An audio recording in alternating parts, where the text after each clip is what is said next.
Pas marrëveshjes pranë pushim mes Shteteve të Bashkuara të Amerikës dhe Iranit, rënje drastike e çmimeve të naftës së përpunuar në bursat botërore. Sapo hap tregtimi me këtë energjent filloi një rënje e fortë e çmimeve, ku çmimi i një fuqie të naftës Brent lëvizte ndërmjet $92 dhe $93, përkatësisht ulja është rreth 15 deri në 16% gjatë ditës së sotme. Për ekonominë e Maqedonisë, nëse ky armpushim shndrohet në paqe të qëndrueshme, kjo do të nënkuptonte skenarin më të favorshëm për stabilizim relativisht të shpejtë të krizës, përkatësisht deri në fund të vitit gradualisht të anulohen efektet e shokut të naftës mbi inflacionin. Sipas profesorit universitar Marian Petreski, të dhënat e fundit për inflacionin në Maqedoni në shikim të parë mund të tregojnë se rritja e çmimit të naftës tashmë po transferohet në çmime, por analiza më e detajuar tregon se transferimi për momentin është i kufizuar dhe kryesisht mbetet tek kostot e transportit.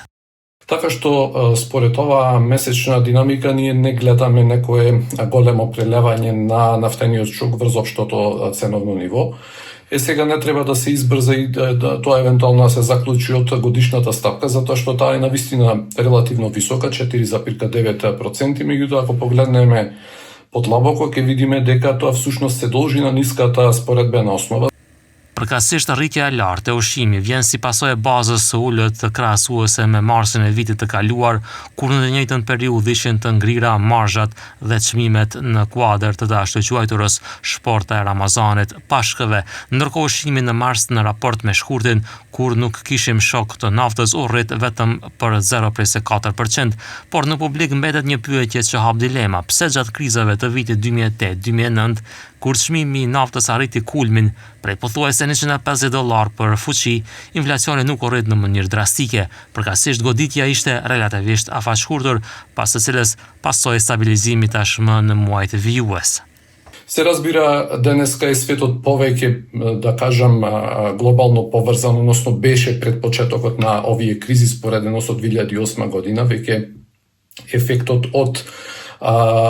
синџирите на вредност или синџирите на снабдување и нивниот ефект врз цените денес е повеќе вграден во анализите, во очекувањата споредено со кризите од пред 20 години. Пазарот на труд, ако земеме исто така по-затегнат денес, што прави одреден притисок за